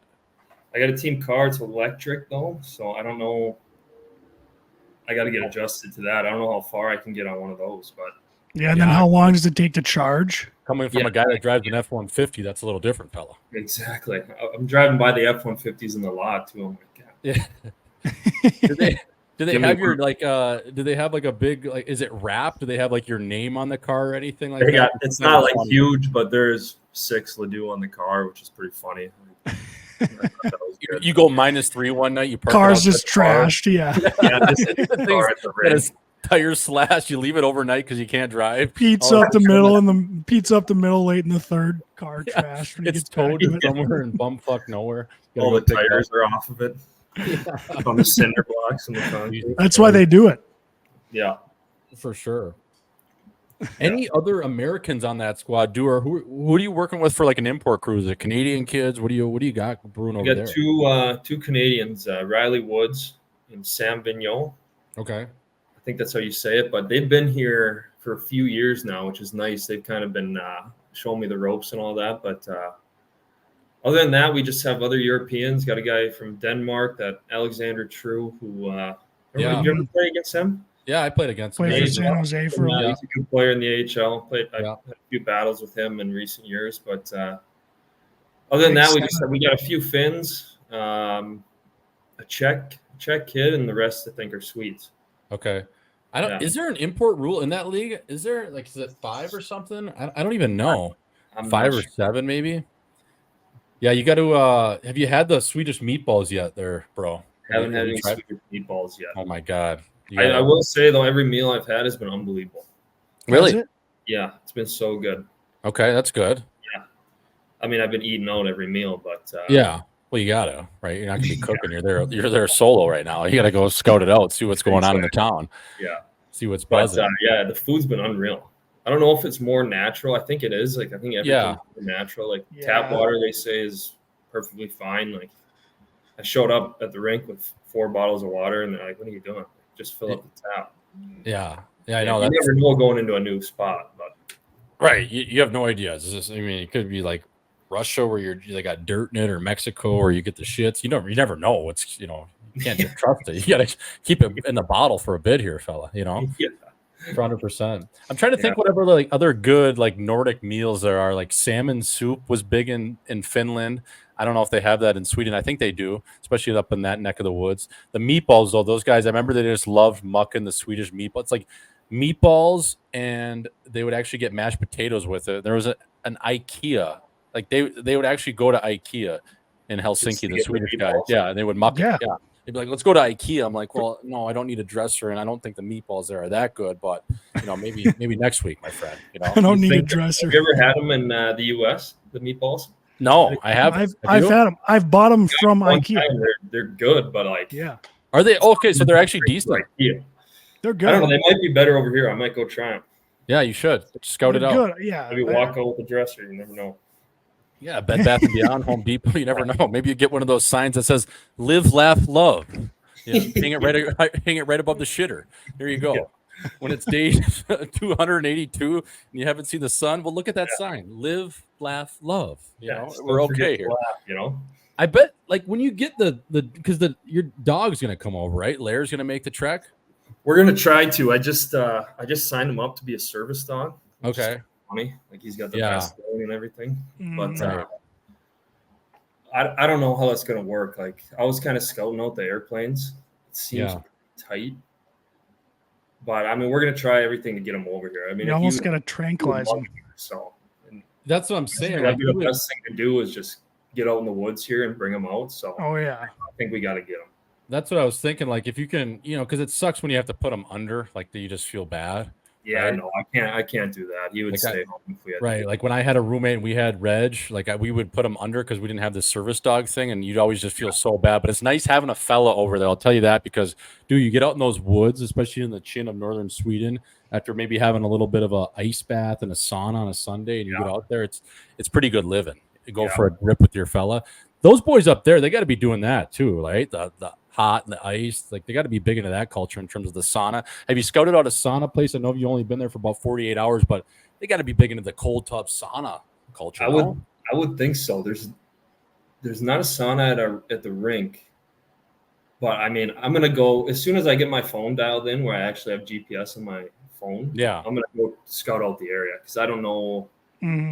I haven't been driving around much because I'm not gonna, I don't know the roads. I don't know how to get around, but there's got to be a sick wellness center with the ice bath and sauna and all that shit you can do. Yeah. Isn't that funny when the first couple of days when you have no GPS or you're just rocking Wi-Fi and you're trying to get around? I remember they're like, all right, take your car and go to this address for a doctor's appointment, get your physical. I'm like, how the hell am I going to get there? I'm just dying laughing. I'm like, all right, so gotta go back to the pages. Yeah, so you would load up your GPS before you left, say you're at the rink, and then you kind of just zoom in on where you're at, and usually the little dot will keep moving with your line, but as soon as you get off your line, it fucks up, or it just says no internet connection. So that's always a grind over there the first few days, trying to figure out where the hell am I right now. Just take a screenshot of the map and hope for the best. Yeah, exactly. Get there in the next 2 hours and figure it out. It's kind of nice being the import though, dude. You don't get I don't necessarily say special treatment, but you do kind of feel like a rock star in terms of you're coming over to a different country, you're playing, you're a part of something bigger than you. It seems like you always get pretty good treatment from the teams. You kind of almost feel like a foreigner, like a Russian or Eastern Bloc European coming over for the first time playing in the NHL or the AHL, where they don't hold your hand necessarily, not that you need it, but it's kind of nice going over there, knowing like, you're going to be hopefully a big part of the team, right? Yeah, man, I'm excited.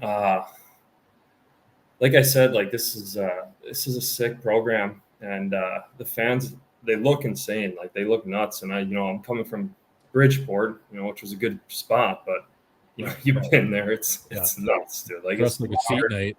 It's louder in this apartment right now than most of those games. So yeah. What is that rink in Bridgeport called again? What is it? The Total Morgue. What was it before that? It was something before that.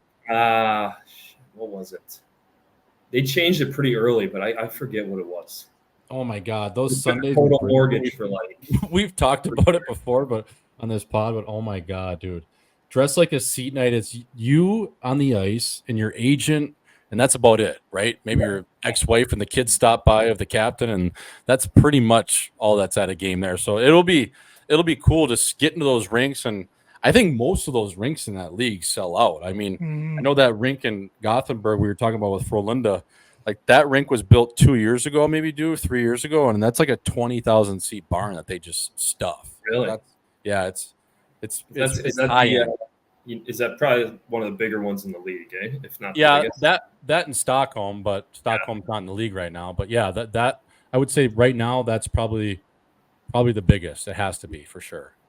I think ours sits around like 7 to 9 or something like that, which is great. I mean, that's perfect. And I've heard that it's packed every game. Oh, it'd be so easy playing games now. You're used to playing in front of Dress Like a Seat Night, and now you're going to be playing in front of a bunch of screaming fans. It'd be so much easier to get up for those games. How hard is it getting up for those games when no one's going to be in the stands, and the other team's got a bunch of guys trying to make the NHL? So it's like they're all coming to murder you. Yeah, I mean, you got to fire yourself up somehow. It's tough.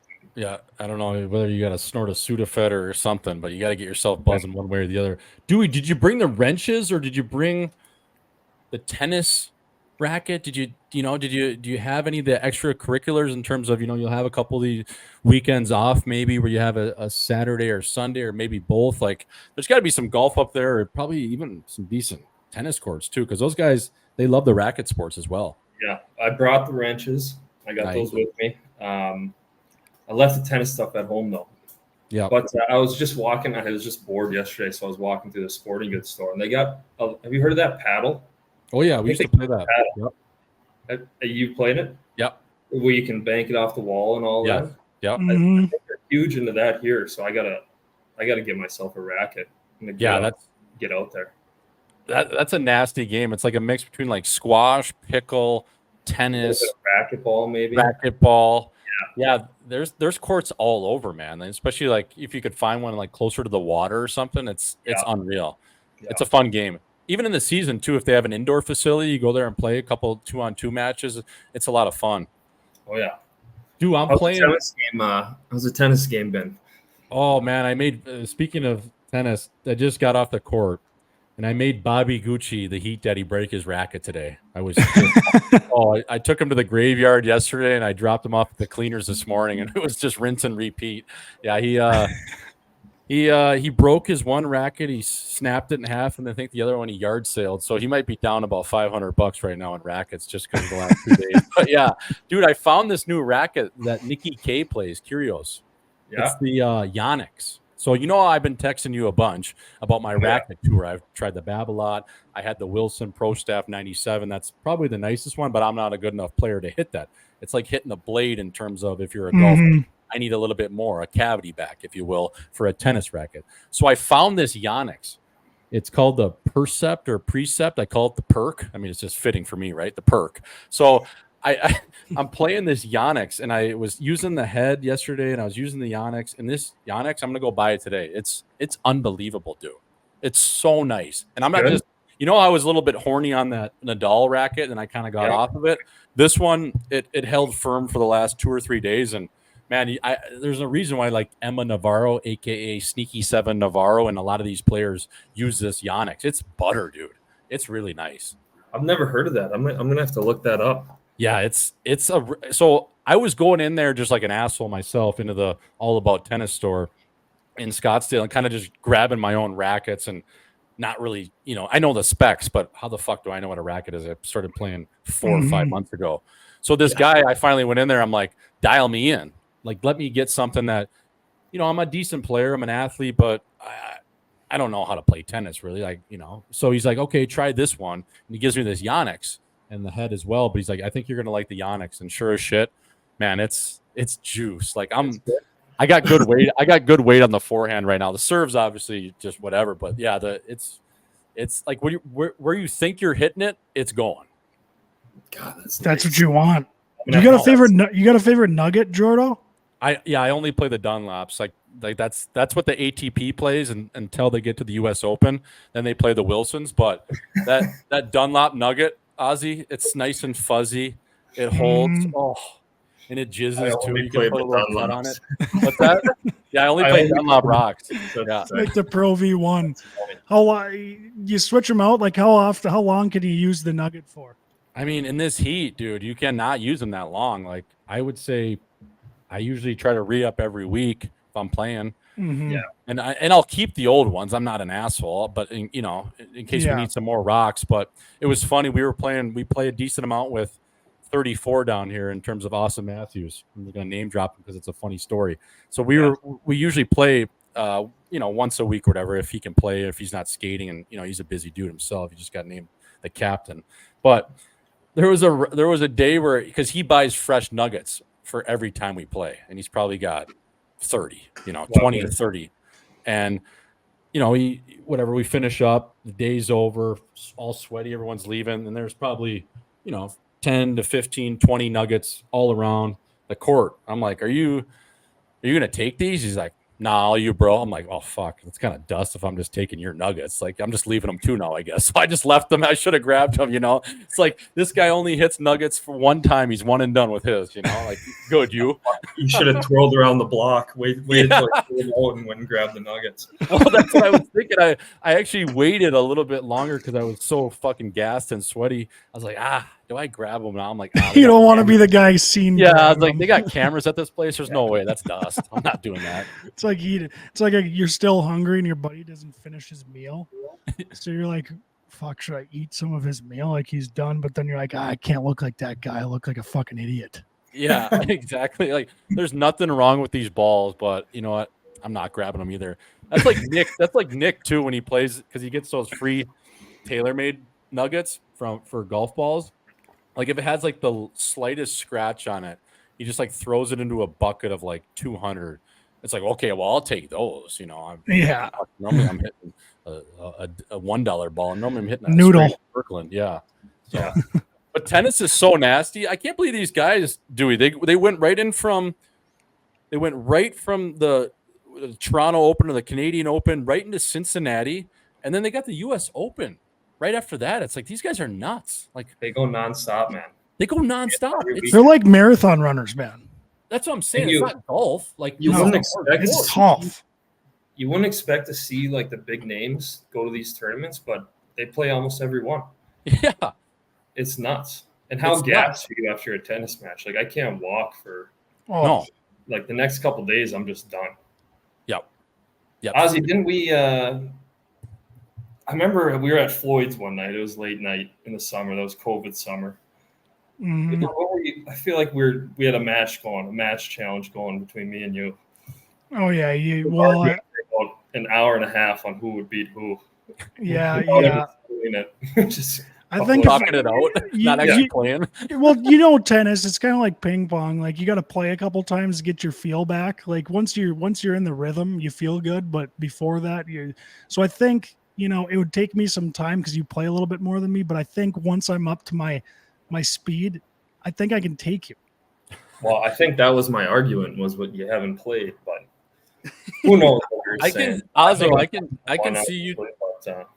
I can see Ozzo just having an absolute piss missile, like just trying to hammer the egg for sure, right? Oh Like, yeah. like how you hit a drive in golf. Oh yeah. Like you're a heavy forehand player for sure. 100%. I mean, there's little to no drop in my game. It's just power. And I don't like volleying either because I just like hammering the ball. Like volleying's just hitting it back to the other guy. Like I want to try to paint one, you know? What was your record this year do against the summer record versus Nick Matson? Because he was texting me last night after he saw my story of the Yonex.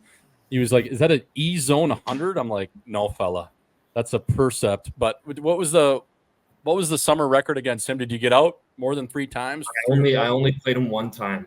A one and done, eh?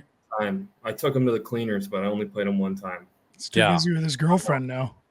Yeah, he he is. can't He's a play. busy man. No, like I want to play more, but the beginning of the summer I like to golf.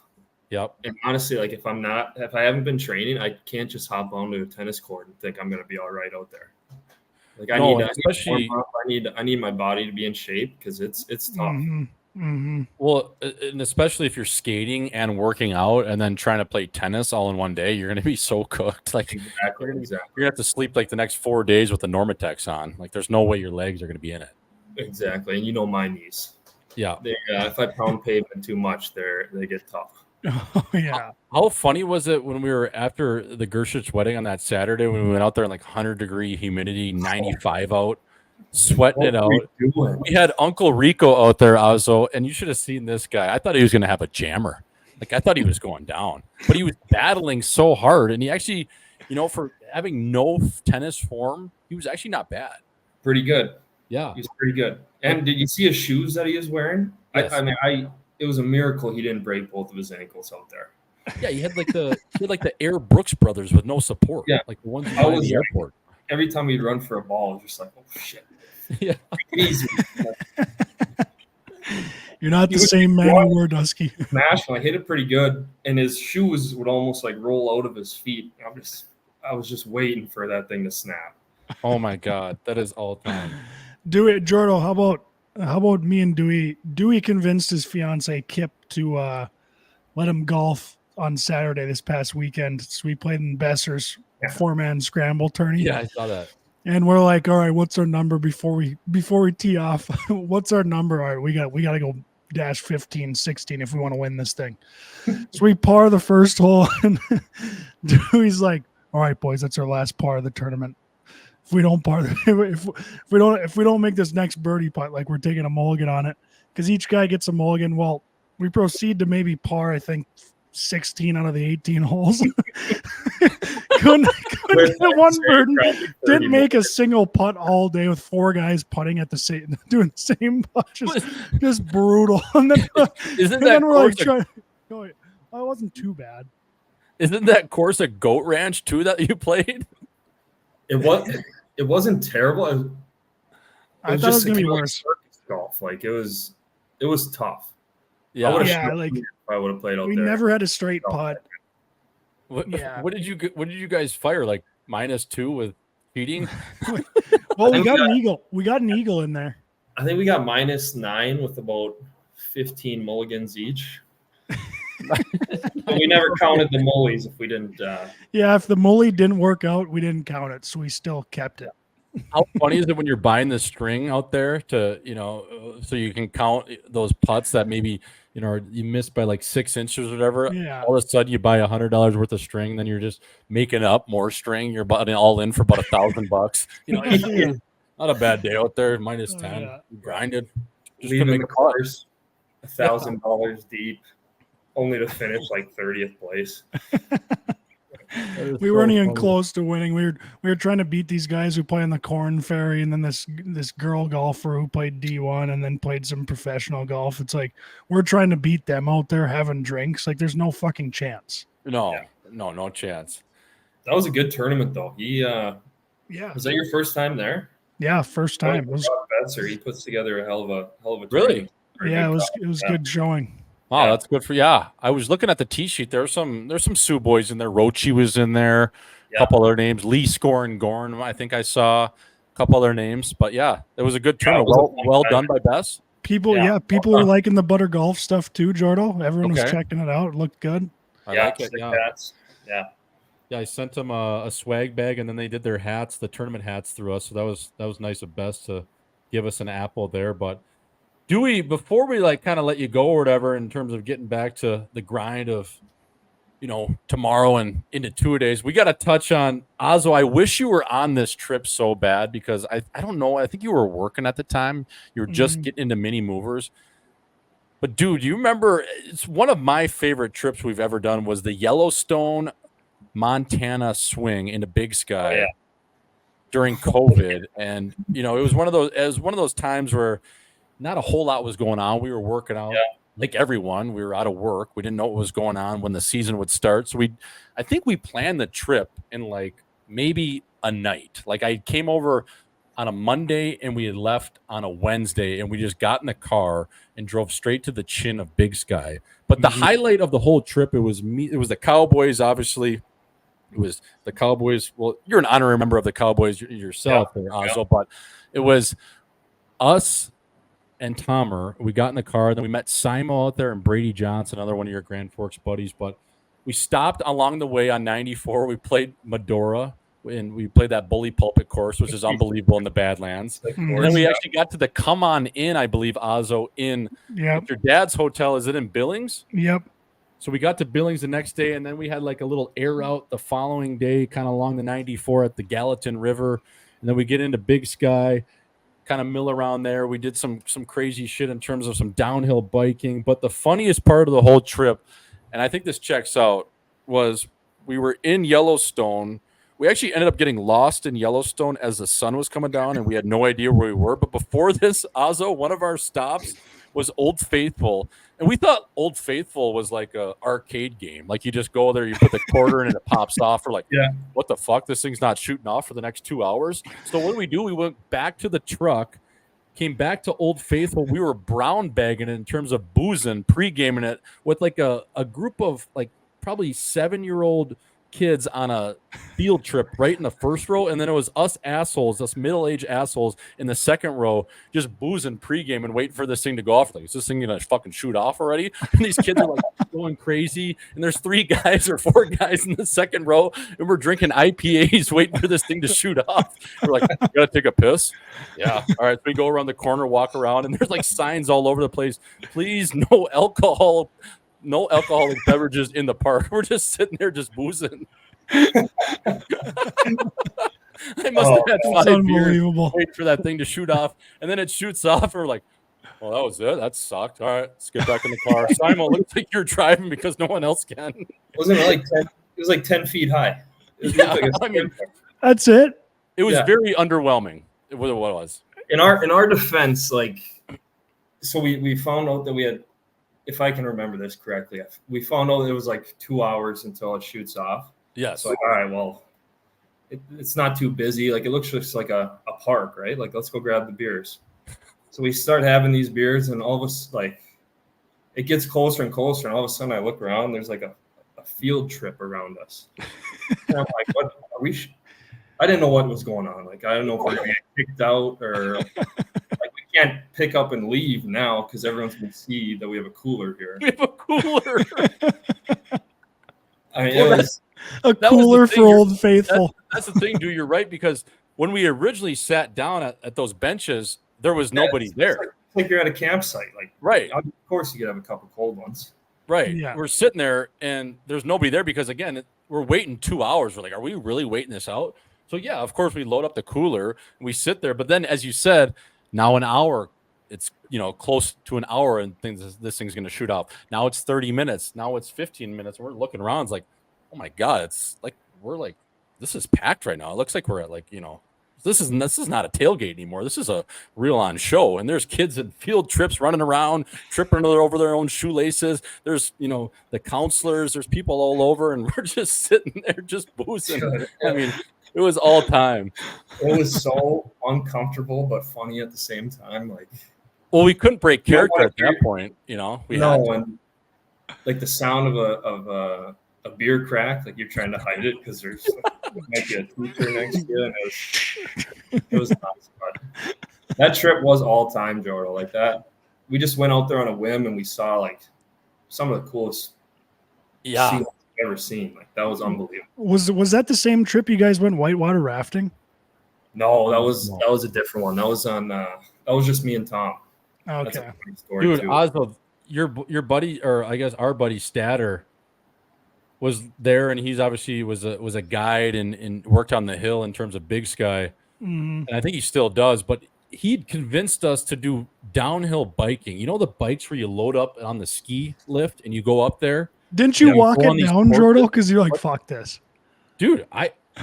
I fell so hard on that thing, and I like cut up my hand and my whole wrist. Like it wasn't bad, like in terms of I didn't get too dinged up, but I remember I went down and these guys were already down because Tomer was like, he was like fucking a pro on this thing. So he was flying down. Statter was kind of following him. Dewey was making his way down there, but I had went down like on one of our last runs and I didn't have any cell service or anything. I didn't really know how to make my way down there. I'm calling like SOS, ski patrol, like what the fuck? Because I thought like as the sun was going down here, like I might be fresh meat for a grizzly at this point. Like, and I don't know where I am. Like I know the hill, but you can't just bike down a fucking ski hill, man. Like, yeah. So I get off the trail and I'm like yelling for help. It was so funny. I was like, I get back to the base and I'm so rattled. And Dewey's like, you just want to grab a beer, man? I'm like, yeah, man, let's just have a fucking beer. Let's sit down here and just, hang out. And then, you're just rattled at yourself and just pissed off. But dude, it was actually scary. Remember that, dude? It was not enjoyable at all. No. Going down the mountain. It was so scary because you're like, if I fall, I'm dead.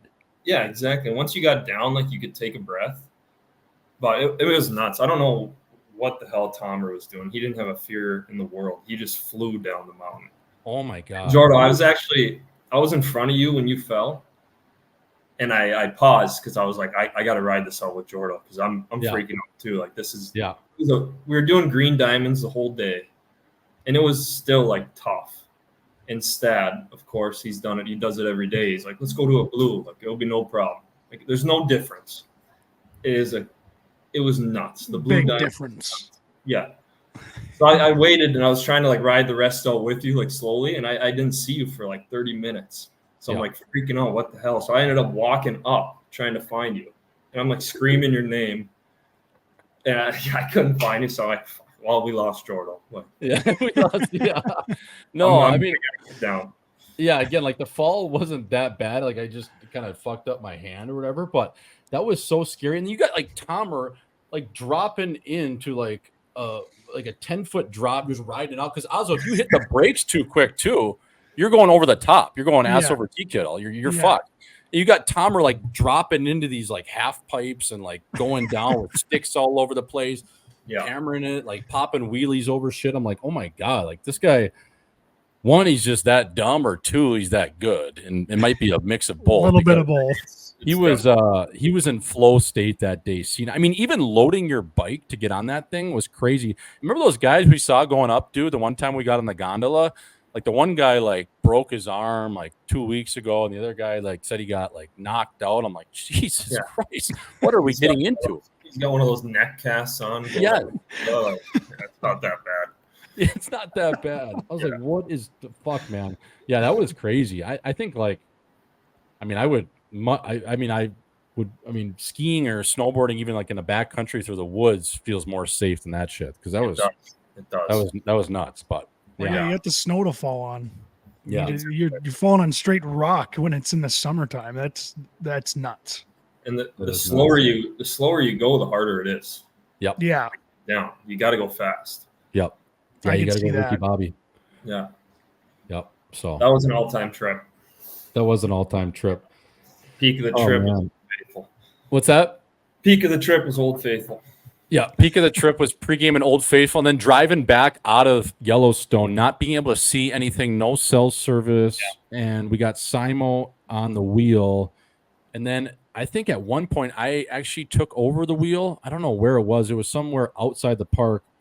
And then that's when we were on the way back to Big Sky. Remember that buck we saw? It was the biggest thing I've ever seen. I don't know if that was I don't know if Sasquatch is real, but that was the closest thing I've ever seen to Sasquatch, man. That also this buck, dude, lit up in the beams of the headlight because you obviously have the brights on out there. Yeah. Oh my god! I mean, 14 points. I don't even know if was it an elk or was it a deer? No, it was a deer, and that thing was the biggest fucking thing I've ever seen. It was massive. Yeah, it was just standing in the middle of the highway, and then just kind of scurried once we got maybe 100 yards from it. It was, dude, it was massive. Like, remember? Sorry to cut you off. I remember we're trying to get home, Ozzy, and the whole day we're looking at this map. Like, okay, there's the lake on the bottom right side. Like, Big Sky's way top left to Yellowstone, and we think we're going the right way the whole time, and we just look over and we're like, oh shit, it kind of looks like a lake. And we realize we're like 3 hours out of the way or something like that. there's signs of Cheyenne, Wyoming. Yeah. Where are we? Yeah. You guys were near Wyoming. Oh, yeah. We go, that's not the same lake. Wait, we didn't see a lake earlier. We just started dying laughing, and John's just pissed. We were looking at like those hot spring ponds before, and then we were at Old Faithful, and we thought we were at a lake. It's nuts. Wait, that's not the same lake. Wait, we weren't at a lake. Kind of nasty though. Nasty. And then we're so lost, Ozzy. The sun is coming down, and for whatever reason, we're so stupid. These people are pulled over, like looking at a grizzly bear and something else, a couple buffaloes crossing the street. What do? We pull over just to look at it. No one's saying a word. We're like, we need to get home, man. Oh, yeah. Pull over. That's pull nice over. Let's look at it. It's a cool animal. Oh man, that's so good. That Faithful story reminds me of I don't know if you were with Dewey, but we stopped by that like on your way home back to North Dakota from Montana. There's like a Bears exit where it says like Bears, see Bears here. We pulled in and we paid to see the bears, and both the bears were sleeping in the back of the zoo portion, so we didn't even see them. So we stood there for like 20 minutes. We're like, "Fuck me, this is brutal." It was we're leaving. The rock or whatever. You could see like a inch of his paw. Yeah, something like that. Just a waste of time. Huge. We gotta get back to Montana though, fellas. That place is. It's the best. Yeah, we do. And you know what we need to do one of these years, boys, is Jackson Hole, Steep and Deep, the $1 Million Cowboy Bar. Yeah. Holy fuck. That place, that's my favorite spot in the world, Jackson Hole. Unbelievable. You go skiing there? I went skiing last year there and the year before after I got back from Swiss. Steep Talk and to your Deep. fur guy. You got to, and I got a fur guy there too. He's been nice to me. All my fur guys fucking nice to me, but the $1 Million Cowboy Bar and then the one right next door, the Silver Dollar. My God, the 1-2 punch in the Wart Hotel there, boys. There's no better spot. We got to get there. Yeah, I agree.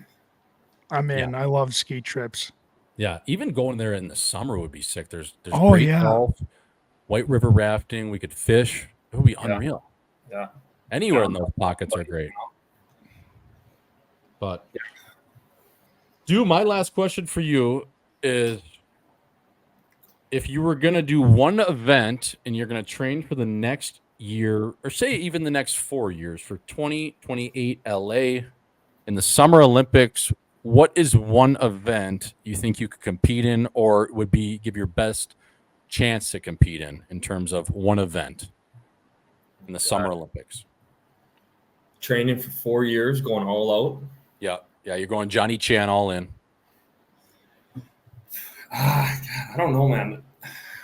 Like I got a terrible arm. Always hindered my baseball career, so I was thinking handball, but that'd be too tough. Mm-hmm. Like shooting, archery. I mean, those shooting guys have got to be dialed, right? Like they've. Yeah, they've probably got a knack for it. I mean, they're not. Yeah, they're good for sure. But you got 4 years. Maybe badminton. Badminton is close to one of my choices.